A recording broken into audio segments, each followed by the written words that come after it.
Hello guys, how are you? Oi pessoal, como é que vocês estão? Tudo bem? Espero que todos vocês estejam passando bem, se cuidando.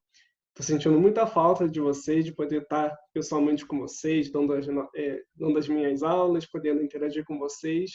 Mas por enquanto, a gente vai ter que manter o nosso contato assim à distância, tá? Bom, para o nosso primeiro conteúdo de aula à distância, ele vai servir mais como uma revisão do que a gente já tinha visto nas nossas aulas presenciais, tá? Na nossa última semana de aula, a gente estava estudando o Present Perfect, e vai ser o que a gente vai revisar hoje, tá? Então vamos lá. Present Perfect, a gente viu na nossa aula que o uso dele básico, ele serve para a gente falar sobre experiências no passado que aconteceram em um tempo não especificado. Ou seja, é uma ação no passado, mas que eu não sei quando essa ação aconteceu.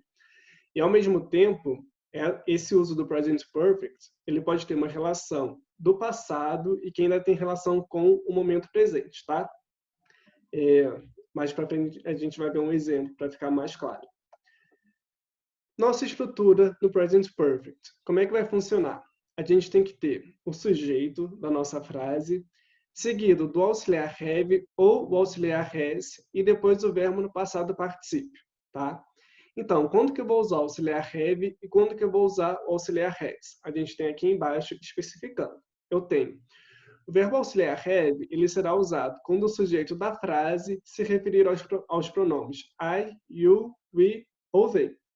Ou seja, quando o sujeito aqui da nossa frase for os pronomes I, you, we ou they, a gente usa o auxiliar have, tá?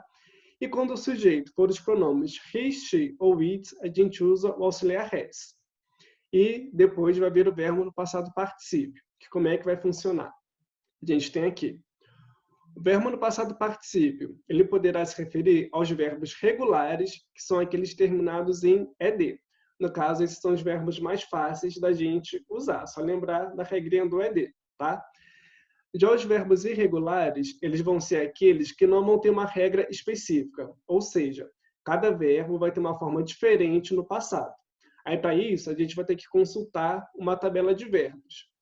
Quem tem a apostila aí disponível com vocês, a gente chegou a fazer em aula. Eram as páginas 181, 190 e 191. De qualquer forma, eu vou disponibilizar uma tabela de verbos para vocês poderem acompanhar, tá? Eu até coloquei aqui no final do slide, aqui para vocês verem, ou não. Tem aqui, ó.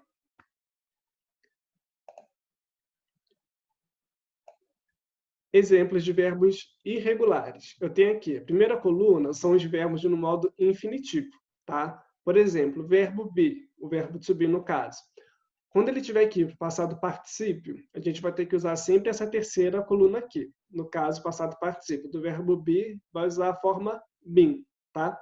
Outro exemplo, verbo do, aqui ele está no infinitivo. No passado particípio, vai usar a forma done, e assim por diante. Por isso que a gente tem que ter uma tabela de verbos para poder consultar, porque cada verbo vai ter uma forma diferente, então não tem como a gente lembrar de tudo de uma vez só, tá? Tem que ter a tabela junto para poder ir acompanhando.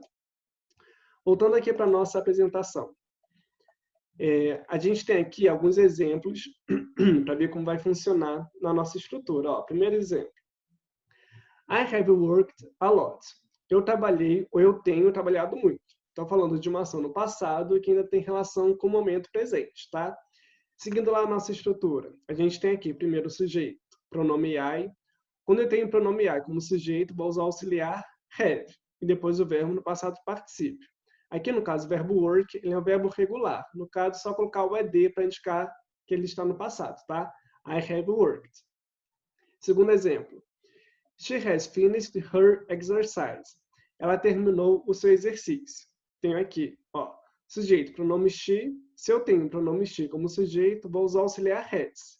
E o verbo finish, que é verbo regular também, só pôr o ed no final. Os dois seguintes eu usei exemplos com verbos irregulares. Por exemplo, you have done the homework. Você fez o dever de casa. Eu tenho, mesma coisa. Sujeito, pronome you, tom auxiliar, vou usar o have. Verbo done, coloquei aqui, ó. O verbo done, ele é o passado particípio do verbo irregular do. Aqui eu estou usando ele lá de acordo com a terceira coluna dos verbos da tabela. Outro exemplo. She has broken her leg. Ela quebrou a perna. Sujeito, pronome she, auxiliar has, e o verbo broken, que é um verbo irregular. No caso, é referente ao verbo break. Ok? Para a gente transformar as frases na forma negativa, é básico. É só a gente colocar a partícula not logo depois do auxiliar have ou do auxiliar has, tá? Se preferir, a gente pode usar de formas abreviadas haven't ou hasn't. Por exemplo, I have not ou I haven't worked a lot. Eu tenho sujeito, pronome I, auxiliar have, seguido da partícula not, para indicar que a minha frase está na forma negativa e o restante da frase, tá? I have not, ou a forma abreviada, I haven't worked a lot. Seguinte, she has not ou she hasn't finished her exercise. Mesma coisa. Tenho o meu pronome she como sujeito, então vou usar o auxiliar has. Para indicar negativa, eu só pôr o not depois do auxiliar, ou a forma abreviada hasn't, ok?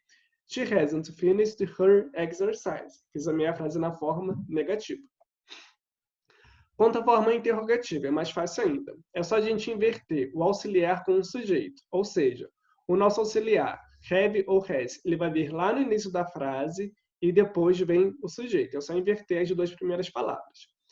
Por exemplo, have you done the homework? Você fez o dever de casa? Fiz a minha pergunta. Minha frase está começando com o auxiliar have, seguido do sujeito, pronome you, e o verbo no particípio também, done, tá? E a última. Has she broken her leg? Ela quebrou a perna? Mesma coisa, se é uma pergunta, minha frase começa com o auxiliar has, seguido do sujeito e depois o verbo no particípio, aqui no caso o verbo broken, tá? São essas regras do present perfect. Para ver se vocês conseguiram compreender bem o exercício, coloquei para vocês lá no portal da Plural uma lista de exercícios para vocês praticarem um pouquinho, tá? Vou mostrar aqui esses exercícios para explicar como vocês vão fazer. Primeiro, número 1. Vocês vão passar os verbos abaixo para o past participle, no caso, para o passado particípio. Aí coloquei um exemplo aqui. Verbo be, aqui ele está no infinitivo. Ele no passado particípio, vocês vão consultar a tabela de verbos e ver como ele fica no passado particípio. Aqui no caso vai ser o verbo been. Mesma coisa o verbo break, letra A. Verbo break aqui ele está no infinitivo. Vocês vão ver a tabela de verbos e ver qual é a forma dele no passado particípio e completar aqui do lado, tá? Número 2, vocês vão completar as frases de acordo com o present perfect, tá? Esse é um pouquinho diferente do primeiro. Além do verbo no passado particípio, vocês vão ter que usar o auxiliar have ou has de acordo com o nosso sujeito. Por exemplo, tem aqui a primeira frase. I have written letters in English. Tem aqui o sujeito da frase, o pronome I. Se meu sujeito é pronome I, vou usar o auxiliar have, tá? E aqui, no caso, a frase está pedindo para usar o verbo write no passado particípio, que vai ser a forma written, tá? Só fazer a mesma coisa nas frases seguintes.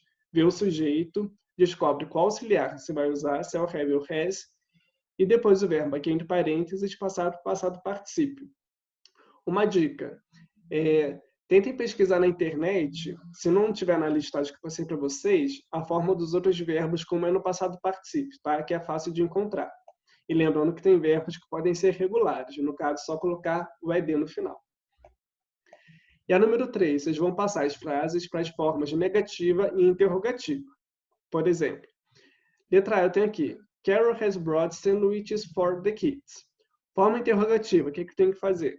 A gente vai pegar o auxiliar has, jogar lá para o início da frase e depois inverter com o sujeito. No caso, vai ficar Has Carol brought sandwiches for the kids? Fiz a minha pergunta.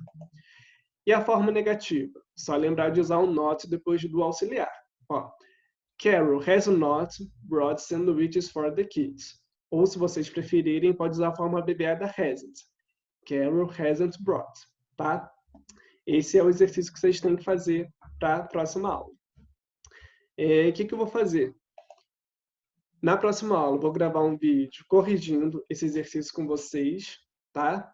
E caso vocês tenham alguma dúvida, vocês podem entrar em contato pelo e-mail que eu disponibilizei para vocês lá no nosso contato também. Tem aqui na descrição do YouTube, que é o liceulinguainglesa@gmail, tá? Então, qualquer coisa, é só mandar e-mail por lá que eu esclareço a dúvida de vocês, tá? Espero que vocês tenham compreendido o conteúdo, que tenha sido tranquilo, que vocês façam bom uso aí desse conteúdo, tá? A gente se vê no próximo vídeo. Fiquem bem, bye bye.